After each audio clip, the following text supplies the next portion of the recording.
Gano, good day, Terry. Thank you for taking the time to share your COVID-19 vaccine experience with us. So if we could take some time now for you to just provide a brief introduction of yourself, starting with your name, community member, job, whatever you feel comfortable with sharing.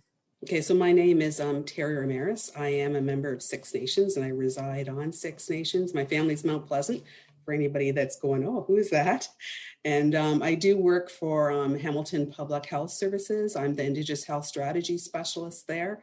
I have done a lot of work in the community as well. And I really feel that it's important for people to be vaccinated. Or if that's their choice, because I do feel it's the way to try to kind of beat COVID or overcome COVID. For sure. I would agree. And thank you. Thank you for sharing your story and for taking the time. And I know that you had mentioned that you're having a little bit of a challenging day. So I really appreciate you persevering through that. So in terms of your vaccine experience, can you share a little bit about how that was for you? My vaccine experience for my first shot was a little bit scary when I actually had the vaccine, because I did have an allergic reaction to it. I do know that with my health conditions that I have, that if I was to get COVID, I would have most likely not survive it. And I also thought about, getting the vaccine. I talked to my family doctor, what she thought. And I went in knowing that I would most likely have an anaphylactic reaction, which I did when I went to the get vaccinated. I ended up starting with a rash and a metallic taste and several other things that ended up happening. And I ended up in the ER for 4 hours. And that was for my first dose. So then I was scared, obviously, and concerned about getting the second dose. So I spoke to my family doctor again. I let her know everything that happened. And she sent me to there's a vaccine allergy clinic at St. Joe's. And she sent me there, and where they did some testing, and they worked out the best plan for me not to react for my second dose. So they gave me a whole bunch of pills that I had to take the night before and the morning of. But it was successful when I had my second dose, which we know when we get the second dose, we're going to have more of a reaction than the first dose. I didn't have hardly any reaction at all, just a little bit of flushing to my skin. And that was it. So it was a really good thing that way. Wow. Thanks for sharing that. That's interesting to hear about the reaction piece of your story. So with that, before you received your first vaccination, what would you say was your main cause of hesitancy for getting vaccinated?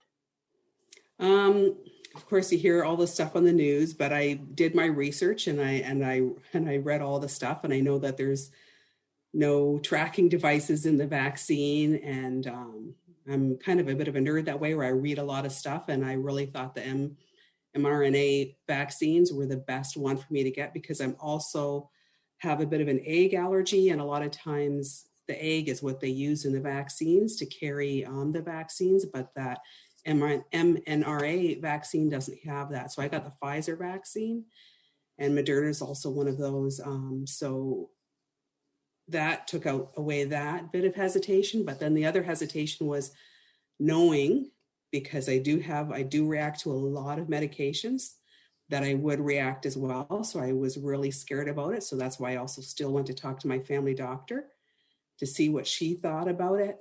And, I was too nervous about in the very beginning, because it is like a newer vaccine. So I read all the information about that. The reason it was done faster was because there was a lot more money put into it. There was a lot more people focusing on it in order to try and come up with something for us to be able to use. And they still did test with a lot of people. So, and I looked at how many people were getting getting the vaccinations around the world ahead of us, and things seemed to be going well. So I decided to go ahead with it. Thank you for sharing that. Now, my next question, what would you say to someone who's on the fence about getting the COVID-19 vaccine? To me, it is the best way to protect the community. And that's a lot of the reason too why I wanted to get it done. I have a 96-year-old father.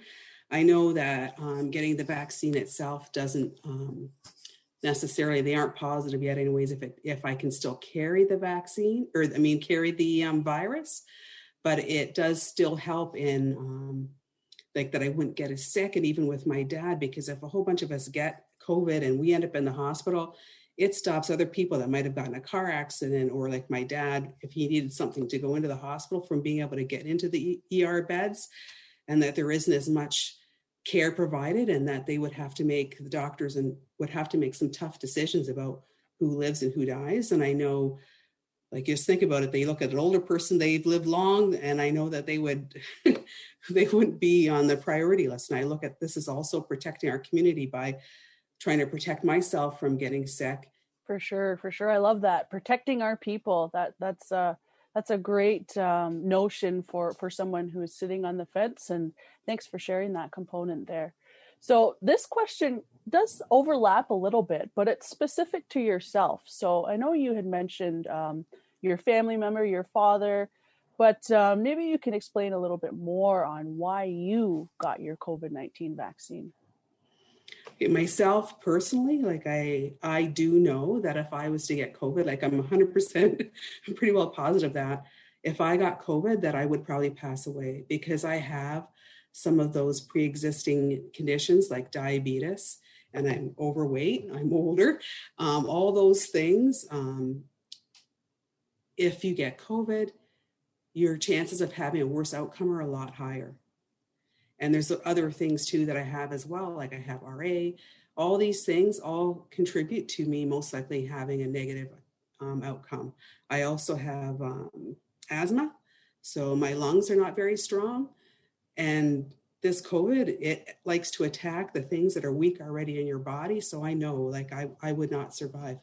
So I knew, like, I have to try to get it for myself for that reason. Wow, that's amazing, and I'm glad that you're still here with us, and that you took that initiative to protect yourself, because number one training in first aid is you have to make sure that you're safe first in order to help other people. So that's really impactful there, and there are a lot of community members that share similar pre-existing health conditions too. So that's very interesting to share with us. Now, last question here. Yep, sorry, go ahead. Yeah, I was just can I add one more thing about that as well? Yeah, for sure. So like I mentioned that my dad is 96 years old, and I'm the main caregiver for my dad. So that's another reason too, because if anything was to happen to me, that would leave my dad all on his own. So again, protecting yourself to protect the people and keeping everybody safe. That's nice. Thank you for sharing. And very last question here. Now that you've been vaccinated, can you honestly recommend others to get the COVID-19 vaccine?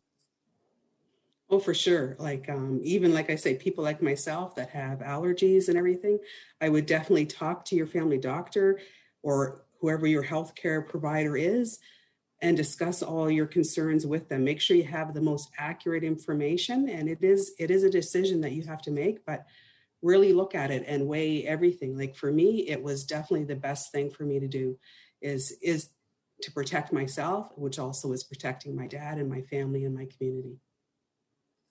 Thank you for that.